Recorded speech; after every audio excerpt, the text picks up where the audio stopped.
चाणक्य नीति कहती है ऐसा व्यक्ति जो सामने आपकी प्रशंसा करता है, मधुर व्यवहार करता है और आपके मन को भाने वाली बातें करता है, प्रशंसा करता है, लेकिन मौका देख करके पीठ पीछे आपकी बुराइयां करता है, आपके काम बिगाड़ देता है, ऐसे मित्र का भूलकर भी साथ नहीं देना चाहिए। ऐसे व्यक्ति को मित्र मानना सर्वाधिक खतरनाक है, क्योंकि ऐसे मित्र दुश्मन से भी अधिक दुखदायी और खतरनाक होते हैं। और चाणक्य नीति कहती है कि स्वार्थ के बल पर की हुई दोस्ती हमेशा दुश्मनी का कारण बन जाती है। इसलिए विवेकी पुरुष, समझदार पुरुष को चाहिए कि वह हमेशा दोस्त बनाने से पहले जांचे, परखे, खूब सोच विचार कर ले, क्योंकि एक बार दोस्ती गाढ़ी हो जाती है तो उसके बाद में परिणाम और दुष्परिणाम सामने आते हैं। इसलिए मित्रता बहुत सोच समझ करके करनी चाहिए। और चाणक्य नीति कहती है ऐसा धन जो धर्म को त्याग करने से मिले, दुश्मन की शरण में जाने पर मिले और बहुत अधिक पीड़ा के साथ मिले, ऐसे धन से अच्छा धन का नहीं होना ज़्यादा अच्छा है।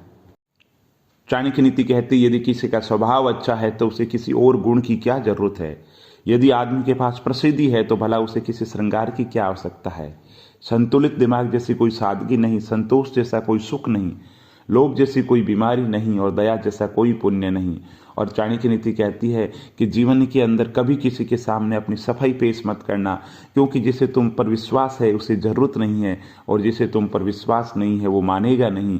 और चाणक्य नीति कहती है जीवन के अंदर आगे बढ़ना है तो बहरे हो जाओ, क्योंकि अधिकतर लोगों की जो बातें हैं वो मनोबल गिराने वाली होगी। और जिस प्रकार दूध में मिलकर जल भी दूध बन जाता है, उसी प्रकार मूर्ख व्यक्ति भी बुद्धिमान लोगों की संगत में रह करके बुद्धिमान बन जाता है। और चाणक्य नीति कहती है कि जीवन के अंदर जिंदा रहने के लिए प्राणवायु के बाद में अगर कोई चीज़ महत्वपूर्ण है तो वो चीज़ है पैसा। जीवन के अंदर वित्त का होना बहुत ज़्यादा जरूरी है, क्योंकि बुरे समय में आपकी सबसे ज़्यादा मदद पैसा करता है।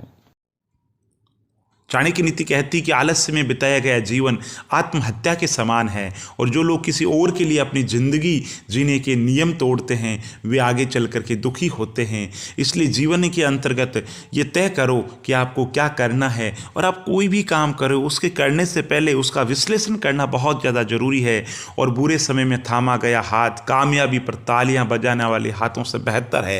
इसलिए अपना कौन है? अपना वो है जो विपत्ति काल के अंतर्गत आपके साथ है। और चाणक्य नीति कहती है वे माता पिता शत्रु के समान है जो अपने बच्चों को नहीं पढ़ाते हैं। ऐसे अनपढ़ लोग सभा के बीच में उसी प्रकार शोभा नहीं पाते हैं जैसे हंसों के बीच में बगुला शोभा नहीं देता। और परिवार से बड़ा कोई धन नहीं है, माँ की छाँव से बड़ी कोई दुनिया नहीं है और पिता से बड़ा कोई सलाहकार नहीं है। और वही पुत्र है जो पिता का भक्त है, पिता वही है जो बच्चों का पालन पोषण तरीके से करे, मित्र वही हो जो हर समय विश्वास करे और स्त्री वही हो जो हर समय परिवार का ध्यान रखे।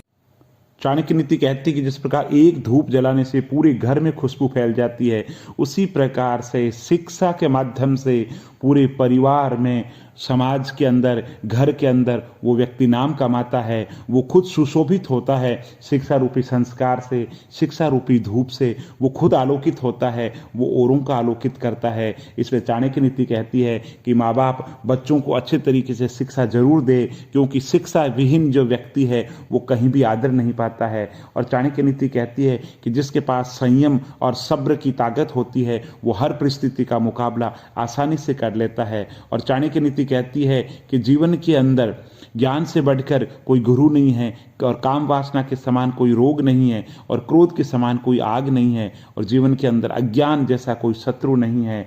और चाणक्य नीति कहती है कि फिर से प्रयास करने से मत घबराना, क्योंकि इस बार अनुभव से शुरुआत होगी।